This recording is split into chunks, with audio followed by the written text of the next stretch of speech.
నరేంద్ర మోడీ గారికి మిమ్మల్ని 30 సంవత్సరాల తర్వాత భారతదేశంలో 1984లో ఆ రోజు శ్రీమతి ఇందిరాగాంధీ గారిని దుర్మార్గంగా చంపిన తర్వాత 84 ఎన్నికల్లో రాజీవ్ గాంధీ గారికి 411 సీట్లు ఇచ్చారు. భారతదేశ ప్రజలందరూ కూడా మరి ఆ రోజు ఆవిడ ఉన్నటువంటి ఇందిరాగాంధీ మీద ఉన్నటువంటి సానుభూతితో ఇవ్వడం జరిగింది. తిరిగి 30 సంవత్సరాల తర్వాత 30 సంవత్సరాలు అన్ని సంకీర్ణ ప్రభుత్వాలే నడిచాయి. 30 సంవత్సరాల తర్వాత మీ నాయకత్వ లక్షణాలను చూసి మీరు ఈ దేశాన్ని బాగు చేయగలరని ఫలించి భారతదేశ ప్రజలు మీ ఒక్క పార్టీకే మీ నాయకత్వంలో 282 సీట్లు ఇవ్వడం జరిగిందని కూడా నేను మనం చేస్తున్నాను. భారతదేశ ప్రజలు మీ మీద ఎన్నో నమ్మకాలు పెట్టుకున్నారని కూడా నేను మనం చేస్తున్నాను.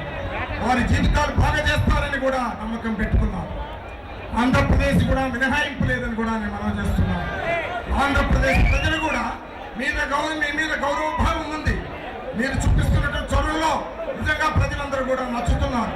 మీ విదేశాంగ విధానం, మీరు విదేశాలలో నడుస్తున్నటువంటి తీరు అన్ని కూడా నచ్చుతున్నారు. కానీ భారత ప్రధానిగా ఉంది గత ప్రభుత్వం ఇచ్చినట్టు హామీని నిలబెట్టవలసిన బాధ్యత మీ మీద ఉందని కూడా నేను మనం చేస్తున్నాను. అటువంటి పరిస్థితుల్లో తప్పనిసరిగా ఆంధ్రప్రదేశ్ ప్రత్యేక హోదా అనేది ఇవ్వవలసిన బాధ్యత మీ మీద కూడా ఉందని కూడా నేను మనం చేస్తున్నాను. నేను మరొకసారి చెప్తున్నాను, ఈరోజు మా ముఖ్యమంత్రి గారు ఉన్నటువంటి నిస్సహాయ పరిస్థితుల్లో మిమ్మల్ని ఏది అడగలేని పరిస్థితుల్లో ఉన్నారని కూడా నేను మనం చేస్తున్నాను. అందుకని జగన్మోహన్ రెడ్డి గారు మేమందరం కూడా వారి నాయకత్వంలో మిమ్మల్ని పలుమార్లు కలిసాం. ఆర్థిక మంత్రి గారిని అరుణ్ జైట్లీ గారిని కలిసాం. హోమ్ మినిస్టర్ని రాజ్నాథ్ సింగ్ గారిని కలిసాం. పలుసార్లు విన్నవించుకున్నాం. ఆంధ్రప్రదేశ్ ప్రత్యేక హోదా ఇస్తేనే ఈ రాష్ట్రం బాగుపడుతుంది అన్ని విధాలని కూడా నేను మనం చెప్పాను. ఇంతకుముందే జగన్మోహన్ రెడ్డి గారు వారి ఉపన్యాసంలో చెప్పారు. ప్రత్యేక హోదా వల్ల రాష్ట్రానికి లబ్ధి చేకూరే కార్యక్రమాలన్నీ కూడా చెప్పారు. రాష్ట్రం ఏ విధంగా ముందుకు పోతుందో, ఏ విధంగా పారిశ్రామిక అభివృద్ధి జరుగుతుందో, ఏ విధంగా గ్రాంట్లు వస్తాయో అన్ని కూడా సవివరంగా వివరించడం జరిగిందని కూడా నేను మనం చూస్తున్నాను. అటువంటి పరిస్థితుల్లో ఈ రాష్ట్రానికి తప్పనిసరిగా ప్రత్యేక హోదా ఇవ్వవలసిన బాధ్యత మీ మీద ఉంది.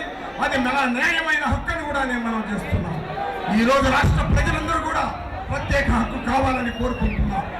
వాళ్ళందరూ కూడా మీరు ఆ రోజునటువంటి Congress party, BJP party, Telugu Desam party అందరూ కలిసి మమ్మల్ని మోసం చేశారు అనే భావనతో ఉన్నారని కూడా నేను మనం చేస్తున్నాం. ఇటువంటి పరిస్థితుల్లో మీరు ఎందుకు ఈ అపవాదు తెచ్చుకుంటారు? భారతదేశ ప్రధానిగా మీరు చేయవలసిన బాధ్యత మీరు చేయండి. ప్రజలందరూ మీ మీద ఎంతో నమ్మకంగా ఉన్నారు. దయచేసి ఆ కార్యక్రమాన్ని చేయండి. ఈ రాష్ట్రాన్ని రక్షించండి. ఈ రాష్ట్ర ప్రజలను రక్షించండి. రాష్ట్ర అభివృద్ధికి తోడ్పడవలసిందిగా కోరుతూ మీరు తప్పనిసరిగా ఈ కార్యక్రమాన్ని నెరవేరుస్తారని ఆంధ్రప్రదేశ్ ప్రజలందరూ కూడా ఆశిస్తున్నారని మరొకసారి మనవి చేస్తూ తప్పనిసరిగా మీరు ఈ కార్యక్రమాన్ని నెరవేర్చుతారని ఆంధ్రప్రదేశ్ ప్రజల దూషణకు గురికారకూడదని కూడా నేను మనవి చేస్తూ ఈనాడు ఈ కార్యక్రమానికి వచ్చేసినటువంటి ప్రజలందరికీ, నాయకులందరికీ మరొకసారి ధన్యవాదాలు చెప్తూ నమస్కరిస్తూ సెలవు తీసుకుంటున్నాను. జై